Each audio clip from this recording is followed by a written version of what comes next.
All right, let's jump right into this. Welcome to this explainer, where we're going to be looking at something that is honestly so much more profound than just a board game.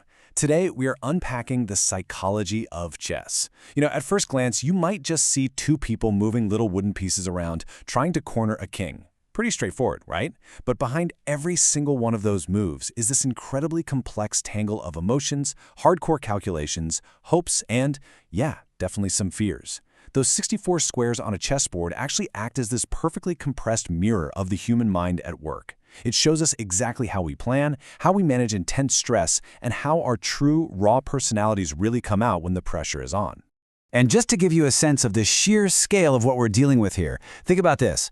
There are literally more possible chess games than there are atoms in the observable universe. It is a completely staggering statistic. I mean, despite the perfect symmetry of the board, there are no hidden cards, no fog of war, you see everything your opponent sees. The sheer number of possible choices is just mind-bending. And because the game is way too vast for any human to just sit down and memorize, the actual battle doesn't really take place on the board at all. The real fight happens entirely inside the player's mind. There's this fantastic quote from the German philosopher and chess champion Emanuel Lasker. He famously said, "Chess is a struggle against error." And it is so true. Think about it. Once you take your hand off a piece, that's it. There's no undo button, no turning back. Every single move you make is an active attempt to either fix a mistake, prevent a future mistake, or, ideally, trick your opponent into making one. And if you zoom out and apply that exact same lens to real life, well, it's exactly how we all manage uncertainty, right? Every major decision we make is essentially us trying to navigate around the pitfalls while staying open to the good stuff. Okay, let's move into Section 1, Navigating Mistakes and Blunders. So when those mistakes inevitably do happen, because they will, the absolutely crucial thing is how you bounce back.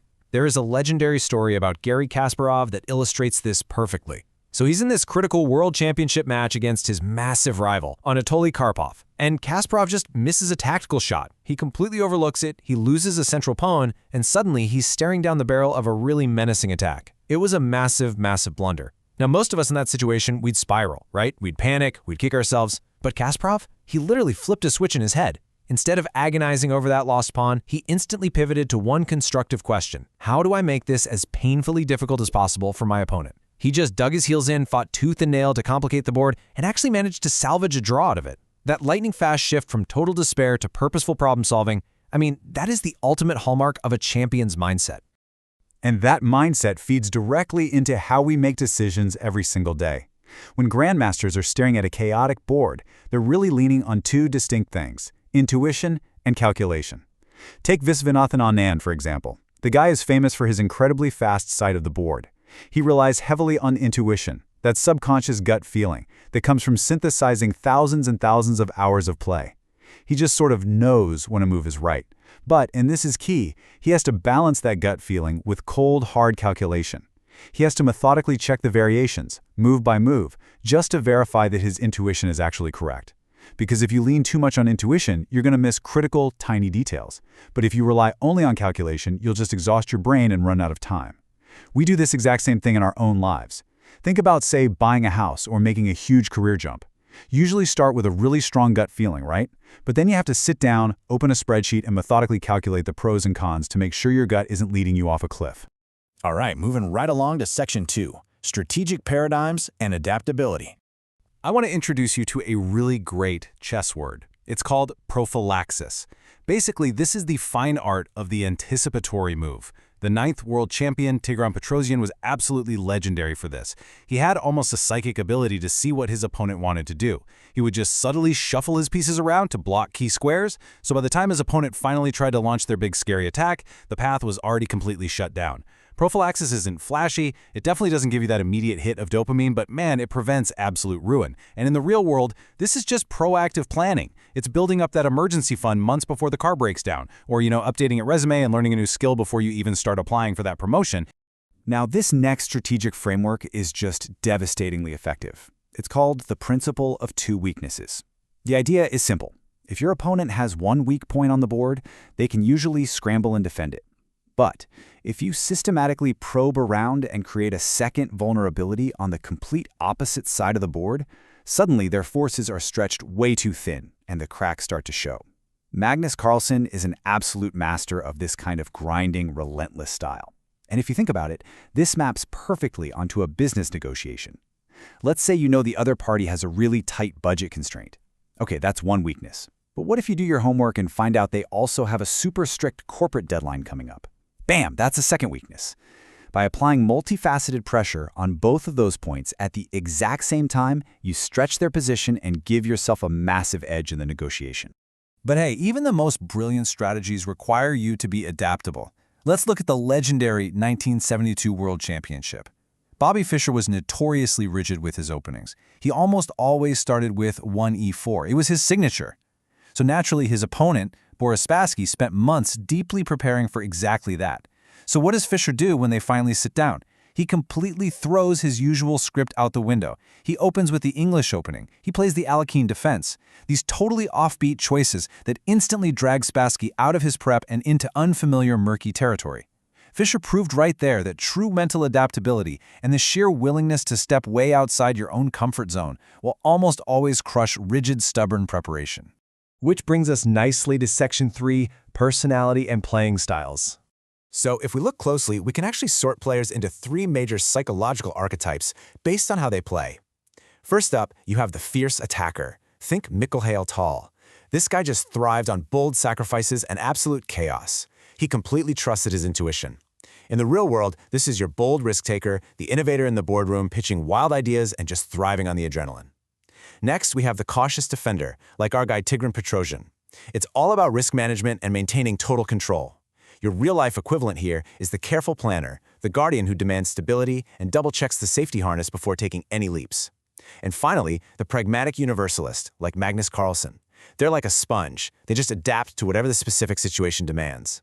In the office, this is your highly adaptable multitasker who can wear any hat you hand them. So looking at these, which of these real-world personas do you naturally default to when a complex problem lands on your desk? Now, regardless of which style you naturally lean towards, the hidden engine running all of them is confidence. But, and this is absolutely critical, there is a very fine line between healthy confidence and unchecked ego. Healthy confidence means you trust your experience and your calculations, but you're still humble enough to verify your ideas. That's what lets you actually seize opportunities safely. Overconfidence, on the other hand, is completely driven by ego. It makes you dismiss real, glaring dangers because you've already assumed victory is a done deal before the game's even over. Chess history is literally packed with brilliant players who overreached simply because their ego got in the way, and honestly, it perfectly mirrors those business leaders who are just so absolutely certain of their own genius that they completely ignore vital market feedback, which almost always ends in a spectacular failure. And that leads us perfectly into our final part, Section 4, Grandmaster Lessons for Life. Okay, brace yourself for this one, because it is wild. 10 pounds. That is the amount of weight Garry Kasparov reportedly lost over the course of a single grueling world championship match. 10 pounds! I know, you probably think of chess as just sitting quietly in a comfy chair for a few hours, but the incredibly heavy cognitive load, the spikes of pure emotional stress, and the elevated heart rate from vividly visualizing complex branching paths for hours on end, it takes a massive physiological toll on the human body. Your brain is literally burning through incredible amounts of energy just to keep up. Because of that crazy physical strain, today's top grandmasters literally train like professional athletes. Optimizing your physical body is now a non-negotiable prerequisite for optimizing your mind. They dial in their nutrition to keep their blood sugar completely stable. No sugar crashes allowed at the board.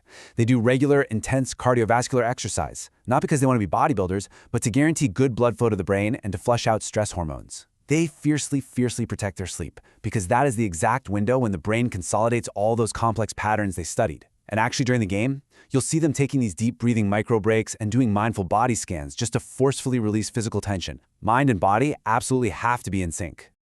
So, how do we actually apply all of this to our non-grandmaster lives? Well, here are 4 highly actionable mental frameworks derived straight from chess psychology. Step 1, recognize your emotional triggers. You've got to know exactly what makes your anxiety spike, whether it's an unexpected curveball on a project or just really harsh feedback from your boss. Step 2, utilize small centering rituals. Seriously, just take one slow, deep breath before you hit reply on that annoying email. It works just like a chess player resetting their focus before touching a piece. Step 3, scenario plan through vivid visualization. Before you make a massive life decision, sit down and vividly imagine the steps, the obstacles, and the potential outcomes to build yourself a mental roadmap. And lastly, step 4, shift instantly to problem solving the second you make a mistake. Don't sit there wallowing in regret. Look at the reality of the situation and ask yourself, okay, what is the absolute best possible move from this new, messy position? Which brings us to the end of our explainer. When you get right down to it, the chessboard is really just a safe, 64-square laboratory for testing out the exact same strategies we rely on to survive out there in the wider world. So I want to leave you with this one provocative question to chew on today. What does your personal playing style say about how you navigate the real world? Are you taking enough of those calculated risks? Are you adapting when life throws you a surprise? Or are you just stubbornly clinging to an outdated script? The board is set, my friends. Open your mind and let the game begin. Thanks so much for joining me.